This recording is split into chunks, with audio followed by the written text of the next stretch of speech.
Hello, and welcome to your Contemporary Oracle.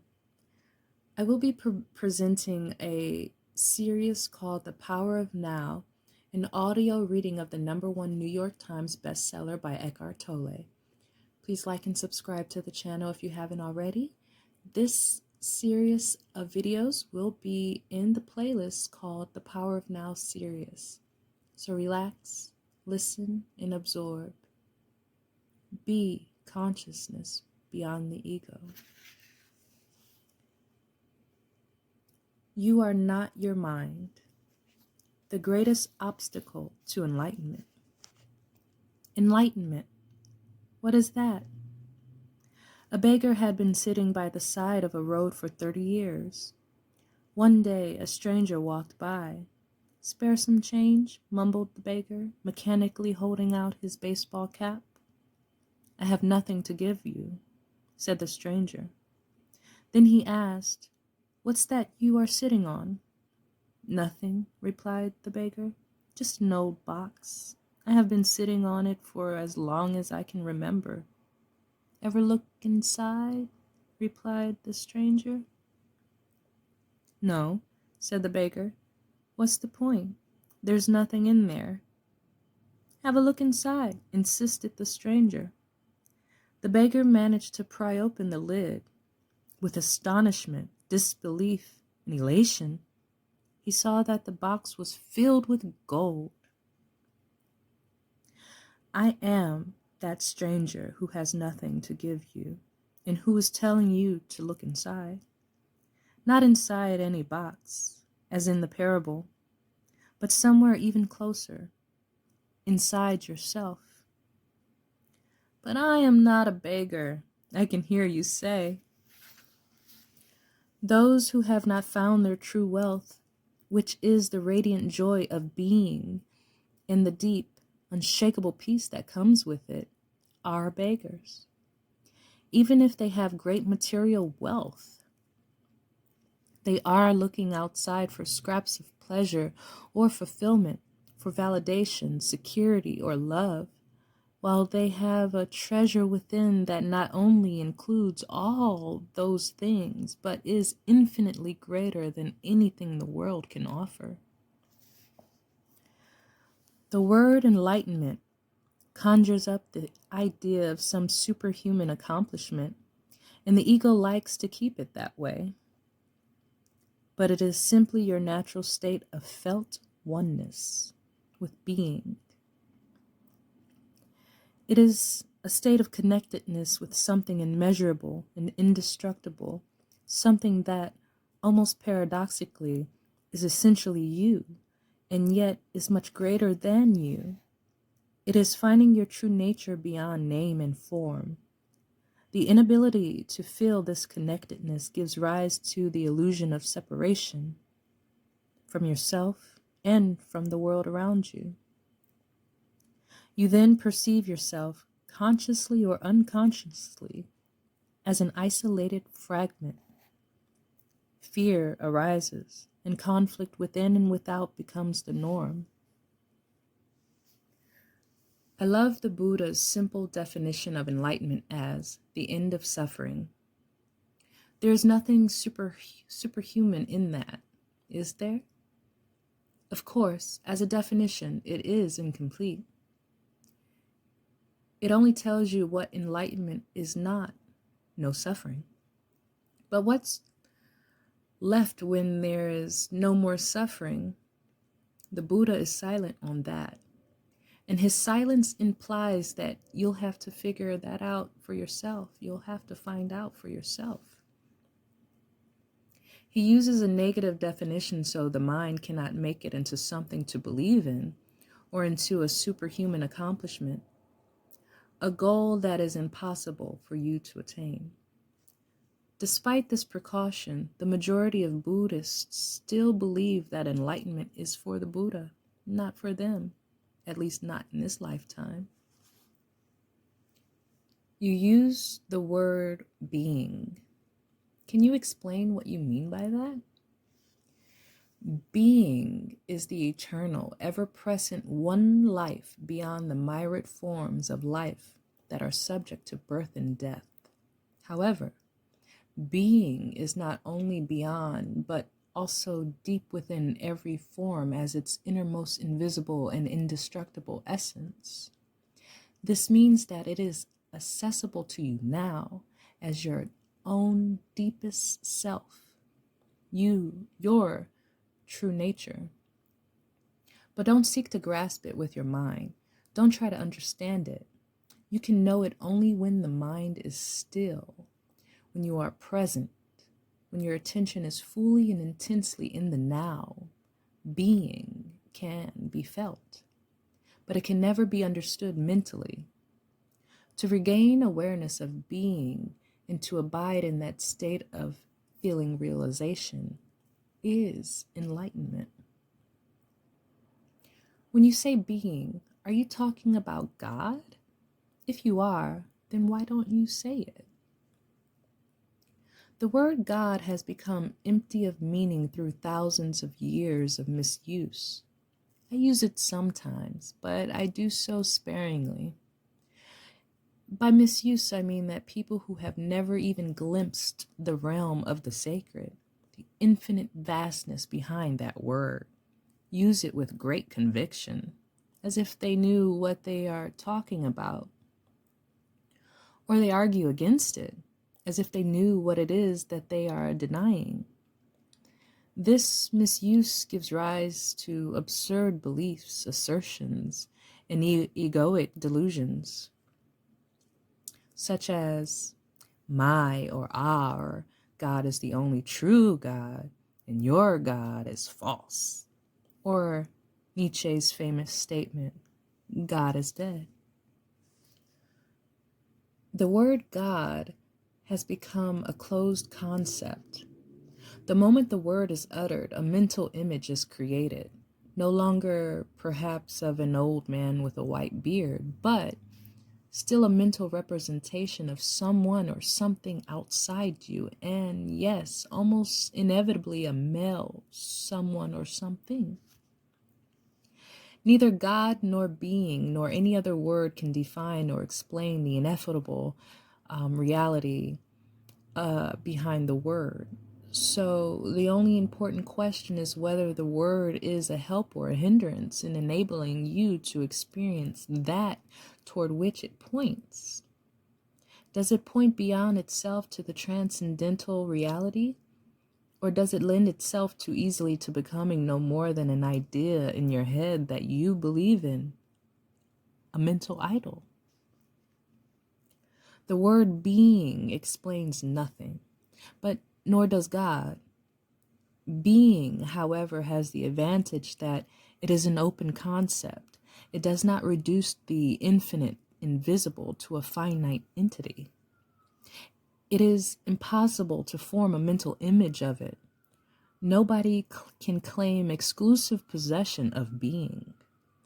It is your very essence, and it is immediately accessible to you as the feeling of your own presence. The realization, I am, that is prior to I am this or I am that. So it is only a small step from the word being to the experience of being. What is the greatest obstacle to experiencing this reality? Identification with your mind, which causes thought to become compulsive.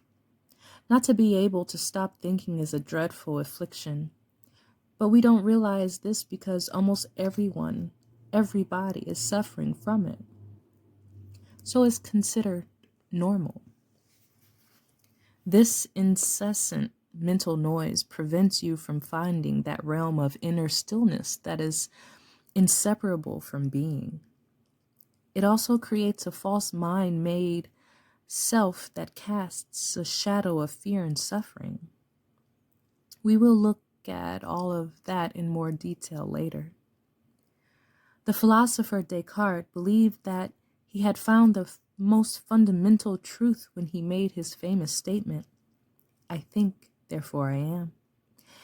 He had, in fact, given expression to the most basic error to equate thinking with being and identity with thinking.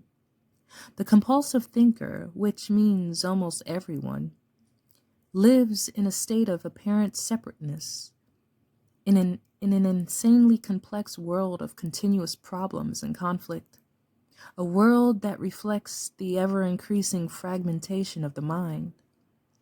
Enlightenment is a state of wholeness, of being at one and therefore at peace, at one with life in its manifested aspect, the world, as well as with your deepest self in life unmanifested, at one with being. Enlightenment is not only the end of suffering and of continuous conflict within and without, but also the end of the dreadful enslavement to incessant thinking. What an incredible liberation this is. Identification with your mind creates an opaque screen of concepts, labels, images, words, judgments, and definitions that blocks all true relationship. It comes between you and yourself, between you and your fellow man and woman, between you and nature, between you and God. It is this screen of thought that creates the illusion of separateness, the illusion that there is you and a totally separate other. You then forget the essential fact that underneath the level of physical appearances and separate forms, you are one with all that is. By forget, I mean that you can no longer feel this oneness as self-evident reality. You may believe it to be true, but you no longer know it to be true. A belief may be comforting. Only through your own experience, however, does it become liberating. Thinking has become a disease. Disease happens when things get out of balance. For example, there is nothing wrong with cells dividing and multiplying in the body. But when this process continues in disregard of the total organism, cells proliferate and we have disease. The mind is a superb instrument if used rightly. Used wrongly, however, it becomes very destructive. To put it more accurately, it is not so much that you use your mind wrongly. You usually don't use it at all. It uses you. This is the disease. You believe that you are your mind. This is the delusion. The instrument has taken you over. Some might say, I don't quite agree. It is true that I do a lot of aimless thinking like most people, but I can still choose to use my mind to get and accomplish things, and I do that all the time.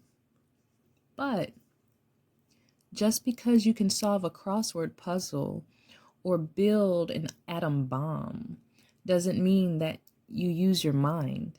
Just as dogs love to chew bones, the mind loves to get its teeth into problems. That's why it does crossword puzzles and builds atom bombs. You have no interest in either. Let me ask you this. Can you be free of your mind whenever you want to? Have you found the off button? Some will say, you mean stop thinking altogether? No, I can't, except maybe for a moment or two. Then the mind is using you. You are unconsciously identified with it, so you don't even know that you are its slave. Almost as if you were possessed without knowing it. And so you take the possessing entity to be yourself. The beginning of freedom is the realization that you are not the possessing entity, the thinker. Knowing this enables you to observe the entity. The moment you start watching the thinker, a higher level of consciousness becomes activated. You then begin to realize that there is a vast realm of intelligence beyond thought. That thought is only a tiny aspect of that intelligence.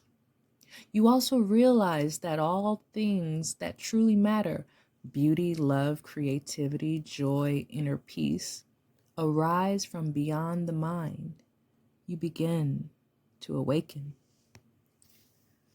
Freeing yourself from your mind. Some will say, what exactly do you mean by watching the thinker?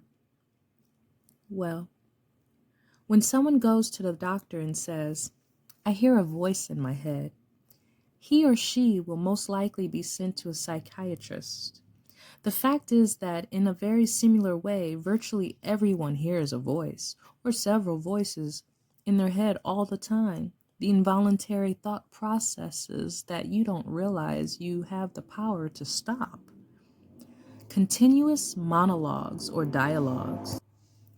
Now, you have probably come across mad or crazy people in the street incessantly talking or muttering to themselves. Well, that's not much different from what you and all other normal, sane people do, except that you don't do it out loud. The voice comments, speculates, judges, compares, complains, likes, dislikes, and so on and so forth. The voice isn't necessarily relevant to the situation you find yourself in at the time. It may be reviving the recent or distant past, or rehearsing or imagining possible future situations. Here, it often imagines things going wrong or negative outcomes. This is called worry. Sometimes this soundtrack is accompanied by visual images or mental movies.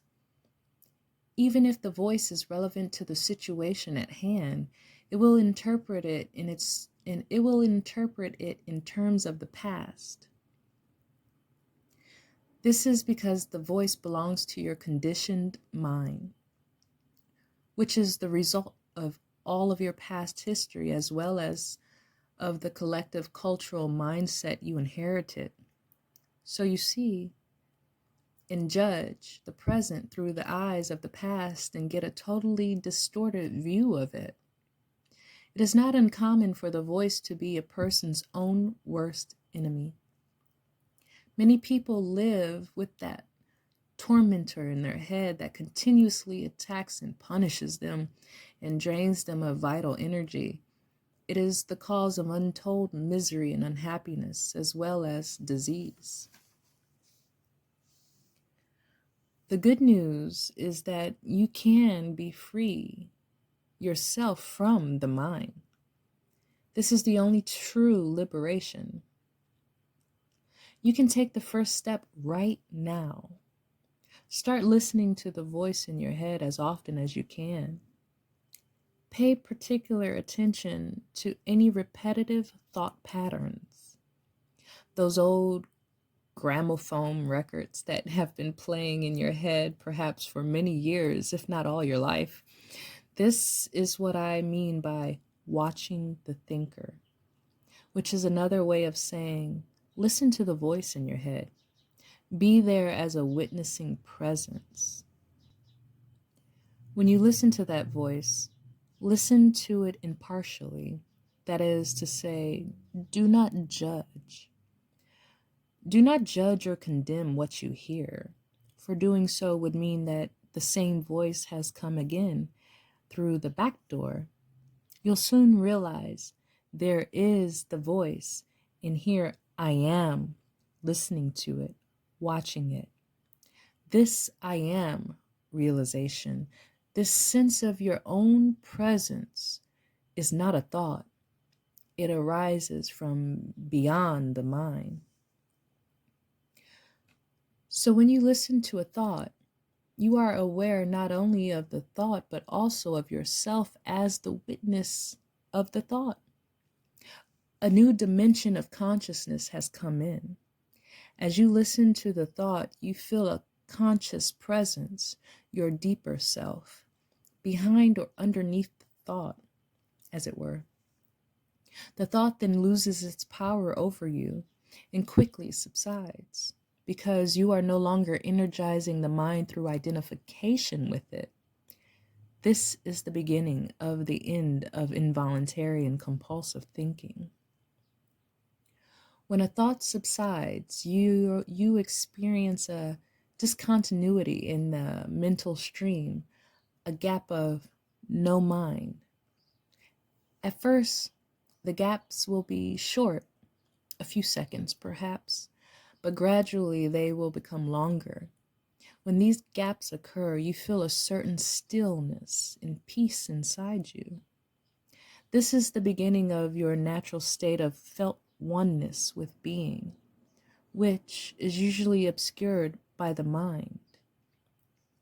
With practice, the sense of stillness and peace will deepen. In fact, there is no end to its depth. You will feel a subtle emanation of joy arising from deep within, the joy of being. It is not a trance-like state, not at all. There is no loss of consciousness here. The opposite is the case. If the price of peace were a lowering of your consciousness, and the price of stillness a lack of vitality and alertness, then they would not be worth having.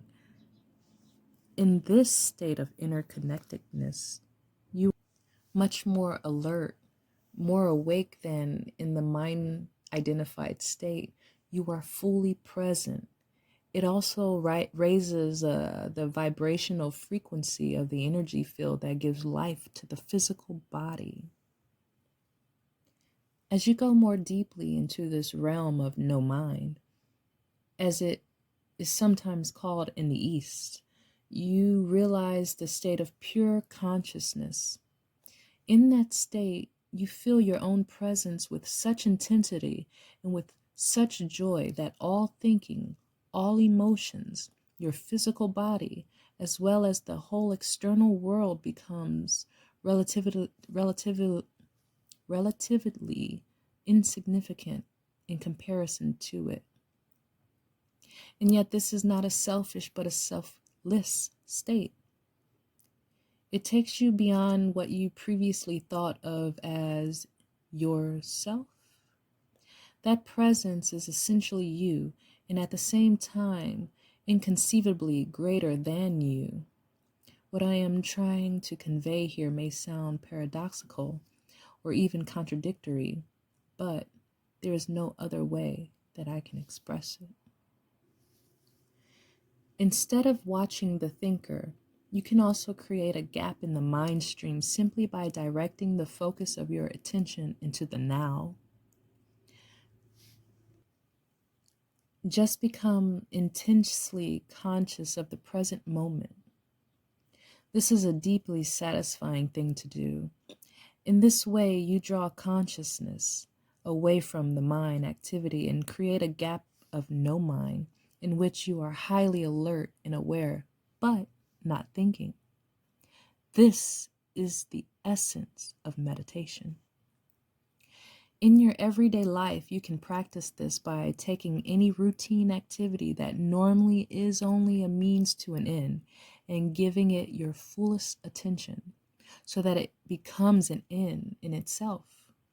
For example, every time you walk up and down the stairs in your house or place of work, pay close attention to every step, every moment, even your breathing.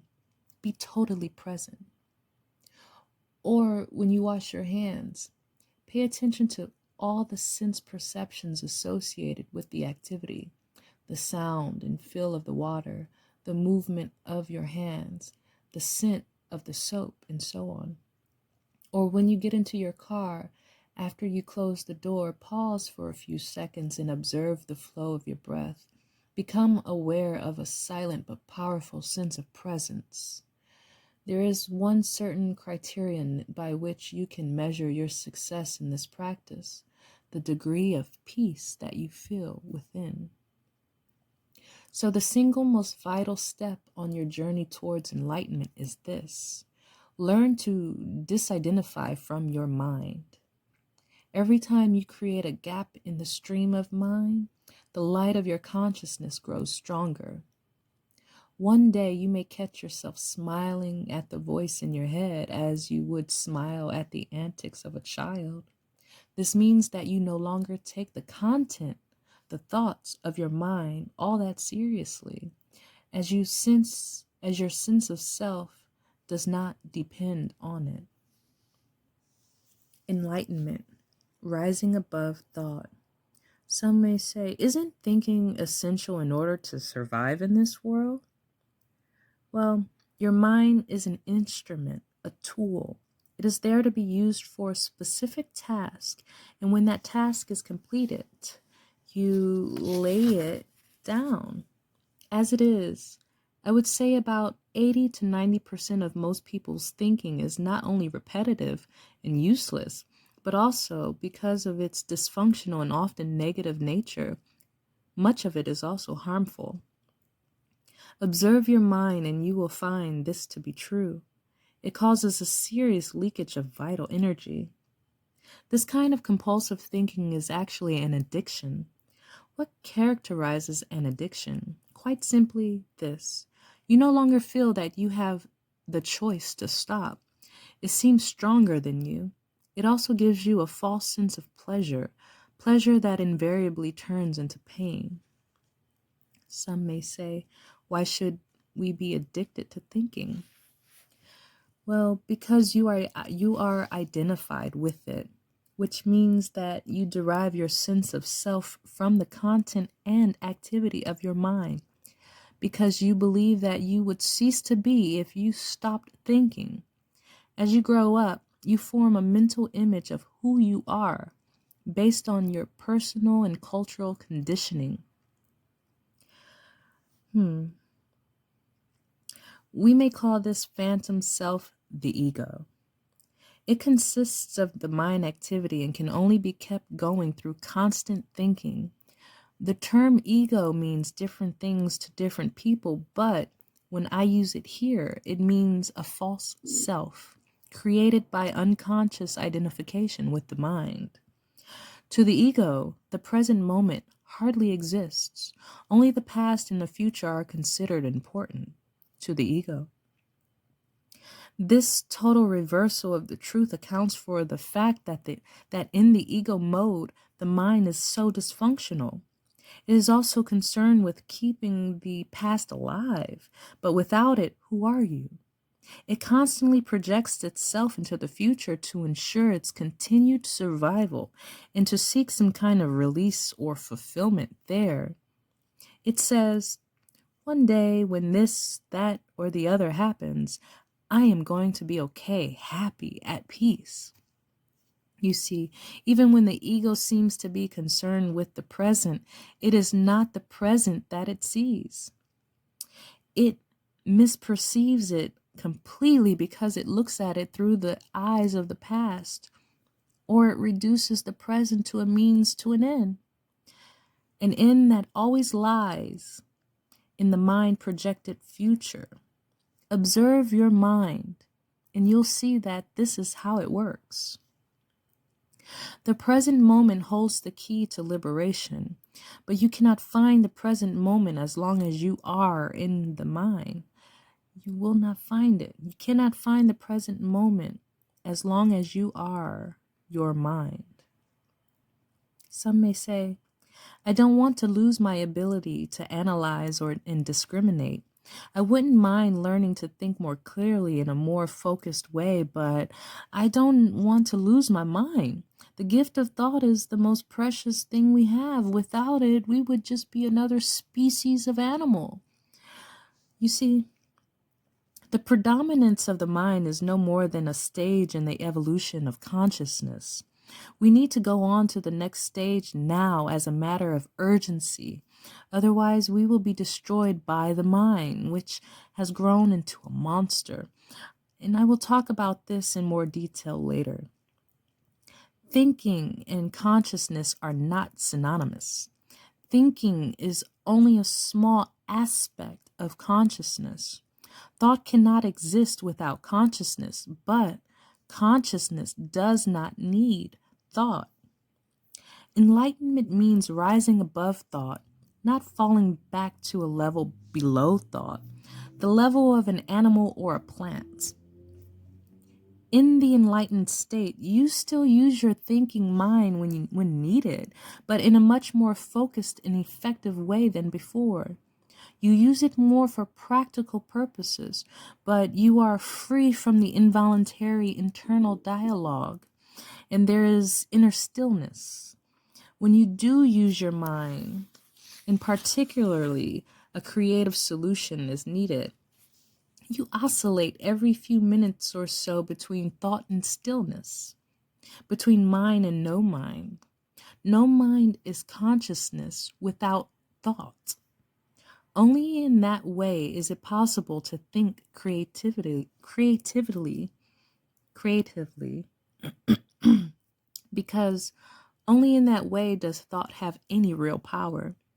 Thought alone, when it is no longer connected with the much vaster realm of consciousness, quickly becomes barren, insane, and destructive. The mind is essentially a survival machine. Attack and defense against other minds, gathering, storing, and analyzing information. This is what it is good at, but it is not at all creative. All true artists, whether they know it or not, create from a place of no mind, from inner stillness. The mind then gives form to the creative impulse or insight. Even the great scientists have reported that their creative breakthroughs came at a time of mental quietude. The surprising result of a nationwide inquiry among Americans' most eminent mathematicians, including Einstein, to find out their working methods was that thinking plays only a subordinate part in the brief, decisive phase of the creative act itself. So I would say that the simple reason why the majority of scientists are not creative is not because they don't know how to think, but because they don't know how to stop thinking. It wasn't through the mind, through thinking, that the miracle that is life on earth or your body was created and being sustained. There's clearly an intelligence at work that is far greater than the mind. How can a single human cell measuring 1/1000th of an inch in diameter contain instructions within its DNA that would fill 1,000 books of 600 pages each? The more we learn about the workings of the body, the more we realize just how vast is the intelligence at work within it and how little we know. When the mind reconnects with that, it becomes a most wonderful tool. It then serves something greater than itself.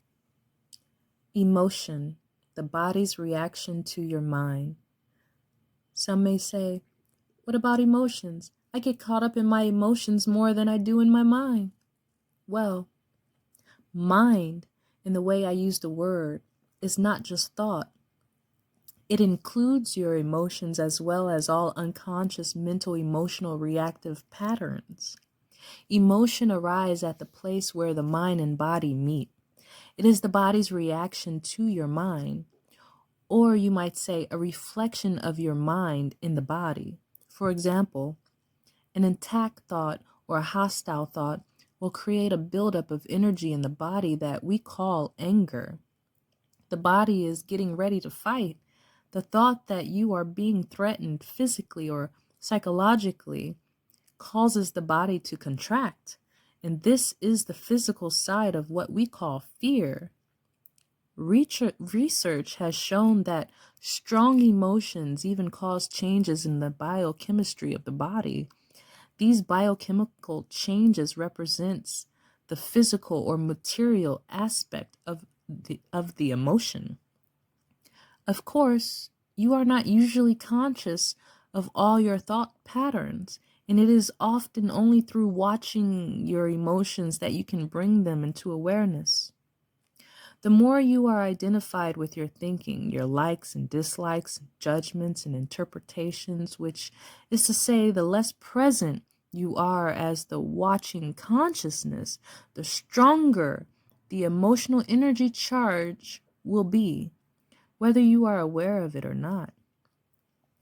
If you cannot feel your emotions, if you are cut off from them, you will eventually experience them on a purely physical level as a physical problem or symptom. A great deal has been written about this in recent years, so we don't need to go into it here. A strong unconscious emotional pattern may even manifest as an external event that appears to just happen to you. For example, I have observed that people who carry a lot of anger inside without being aware of it, without expressing it, are more likely to be attacked, verbally or even physically, by another angry person. And often for no apparent reason. They have a strong emanation of anger that certain people pick up subliminally, and that triggers their own latent anger. If you have difficulty feeling your emotions, start focusing attention on the inner energy field of your body. Feel the body from within. This will also put you in touch with your emotions, and we will explore this in more detail later. Some may state, you say that an emotion is the mind's reflection in the body, but sometimes there's often a conflict between the two. The mind says no while the emotion says yes, or the other way around. If you really want to know your mind, the body will always give you a truthful reflection. So look at the emotion, or rather feel it in your body. If there's an apparent conflict between them, the thought will be the lie. The emotion will be the truth. Not the ultimate truth of who you are, but the relative truth of your state of mind at the time. Conflict between surface thoughts and unconscious mental processes is certainly common. You may not yet be able to bring your unconscious mind activity into awareness as thoughts, but it will always be reflected in the body as an emotion. And of this you can become aware. To watch an emotion in this way is basically the same as listening to or watching a thought, which I described earlier. The only difference is that while a thought is in your head, an emotion has a strong physical component, and so is primarily felt in the body. You can then allow the emotion to be there without being controlled by it. You no longer are the emotion. You are the watcher, the observing presence. If you practice this, all that is unconscious in you will be brought into the light of consciousness. Some will say, so observing our emotions is as important as observing our thoughts? Yes. Make it a habit to ask yourself, what's going on inside me at this moment? That question will point you into the right direction. But don't analyze it, just watch. Focus your attention within. Feel the energy of the emotion. If there is no emotion present, take your attention more deeply into the inner energy field of your body. It is the doorway into being. An emotion usually represents an amplified and energized thought pattern. And because of its often overpowering energetic charge, it is not easy initially to stay present enough to be able to watch it. It wants to take you over, and it usually succeeds, unless there's enough presence in you. If you are pulled into unconscious identification with the emotion through lack of presence, which is normal, the emotion temporarily becomes you. Often a vicious cycle builds up between your thinking and the emotion. They feed on each other. The thought pattern creates a magnified reflection of itself in the form of an emotion. And the vibrational frequency of emotion keeps feeding the original thought pattern. By dwelling mentally on the situation, event, or person that is the perceived cause of the emotion, the thought feeds energy into the emotion, which in turn energizes the thought pattern, and so on. It becomes a cycle. Basically, all emotions are modifications of one primordial, undifferentiated emotion that has its origin in the loss of awareness of who you are beyond name and form. Because of its undifferentiated nature, it is hard to find a name that precisely describes this emotion. Fear comes close, but apart from a continuous sense of threat, it also includes a deep sense of abandonment and incompleteness. It may be best to use a term that is undifferentiated as that basic emotion and simply call it pain. One of the main tasks of the mind is to fight or remove that emotional pain, which is one of the reasons for its incessant activity. But all it can ever achieve is to cover it up temporarily. In fact, the harder the mind struggles to get rid of the pain, the greater the pain. The mind can never find the solution, nor can it afford to allow you to find the solution, because it is itself an intrinsic part of the problem. Imagine a chief of police, rather. Imagine a chief of police trying to find an arsonist when the arsonist is the chief of police. You will not be free of that pain until you cease to derive your sense of self from identification with the mind, which is to say, from the ego. The mind is then toppled from its place of power, and being reveals itself as your true nature. Yes, I know what you're going to ask. I was going to ask, what about positive emotions such as love and joy? They are inseparable from your natural state of interconnectedness with being. Glimpses of love and joy or brief moments of deep peace are possible whenever a gap occurs in the stream of thought.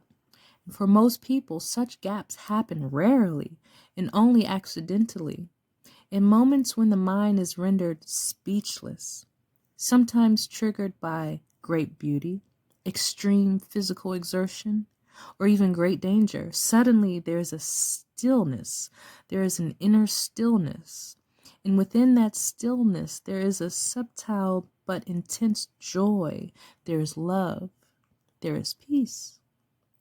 Usually, such moments are short-lived, as the mind quickly resumes its noise-making activity that we call thinking. Love, joy, and peace cannot flourish until you have freed yourself from mind dominance.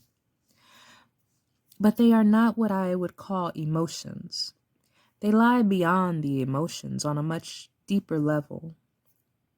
So you need to become fully conscious of your emotions and be able to feel them before you can feel that which lies beyond them. Emotion literally means disturbance. The word comes from the Latin immovere, meaning to disturb. Love, joy, and peace are deep states of being, or rather, three aspects of the state of interconnectedness with being. As such, they have no opposite. Let me pause for a moment. As you know, the opposite of love is indifference. Now let us go back. This is because they arise from beyond the mind. Emotions, on the other hand, being part of the dualistic mind, are subject to the law of opposites. This simply means that you cannot have good without bad. So, in the unenlightened, mind-identified condition, what is sometimes wrongly called joy is usually the short-lived pleasure side of the continuously alternating pain and pleasure cycle. Pleasure is always derived from something outside of you, whereas joy arises from within. The very thing that gives you pleasure today will give you pain tomorrow, or it will leave you, and so its absence will give you pain. And what is often referred to as love may be pleasurable and exciting for a while, but it is an addictive clinging, an extremely needy condition that can turn into its opposite at the flick of a switch. Many love relationships, after the initial euphoria, what we call the honeymoon phase, has passed, actually oscillate between love and hate, attraction and attack. Real love doesn't make you suffer. How could it? It doesn't suddenly turn into hate, nor does real joy turn into pain. As I said, even before you are enlightened, before you freed yourself from your mind, you may get glimpses of true joy, true love, or a deep sense of inner peace, but vibrantly alive. These are the aspects of your true nature, which is usually obscured by the mind, obscured by the ego. Even within a normal addictive relationship, there can be moments where the presence of someone, of something more genuine, something incorruptible, can be felt, but they will only be glimpses, soon to be covered up again through mind interference, through ego interference. It may seem then that you had something very precious and lost it. Or your mind may convince you that it was all an illusion anyway. The truth is that it wasn't an illusion, and you cannot lose it. It is a part of your natural state, which can be obscured but can never be destroyed by the mind. Even when the sky is heavily overcast, the sun hasn't disappeared. It's still there on the other side of the clouds. It is said, the Buddha says that pain or suffering arises through desire or craving, and that to be free of pain, we need to cut the bonds of desire. Well, all cravings are the mind seeking salvation or fulfillment in the external things and in the future as a substitute for the joy of being. As long as I am my mind, I am craving those things. I am those cravings, those needs, those wants, attachments, and aversions. And apart from them, there is no I, except as a mere possibility, an unfulfilled potential, a seed that has not yet sprouted. In that state, even my desire to become free or enlightened is just another craving for fulfillment or completion in that future. So don't seek to become free of desire or achieve enlightenment. Become present. Be there as the observer of the mind. Instead of quoting the Buddha, be the Buddha. Be the awakened one, which is what the word Buddha means. It means awakened one. Humans have been in the grip of pain for eons, ever since they fell from the state of grace, entered the realm of time and mind, and lost awareness of being. At that point, they started to perceive themselves as meaningless fragments in an alien universe, unconnected to the source and to each other. Pain is inevitable as long as you are identified with your mind, which is to say, as long as you are unconscious, spiritually speaking. And I am talking here primarily of emotional pain, which is also the main cause of physical pain and physical disease. Resentment, hate, self-pity, guilt, anger, depression, jealousy, and so on. Even the slightest irritation are all forms of pain. And every pleasure or emotional high contains within itself the seed of pain, its inseparable opposite, which will manifest in time. Anyone who has ever taken drugs to get high will know that the high eventually turns into a low. That pleasure turns into some form of pain. Many people also know from their own experience how easily and quickly an intimate relationship can turn from a source of pleasure to a source of pain. Seen from a higher perspective, both the negative and the positive polarities are faces of the same coin, are both part of the underlying pain that is inseparable from the mind-identified egoic state of consciousness.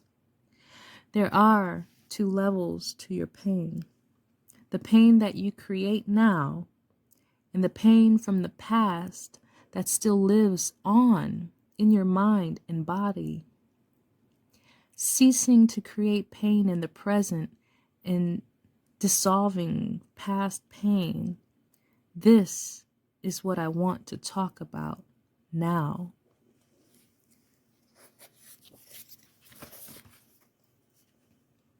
The power of now. So that was chapter 1. In our next video in the Power of Now series, we will go over chapter 2, entitled Consciousness, the Way Out of Pain. So definitely join me for that video when it's released. These will be released in between my readings. I will also have new videos coming called Enlightened Conversations. When we cross that bridge, I will definitely elaborate more on that. Thank you for joining me in this video. Please like and subscribe if you haven't already. Talk soon.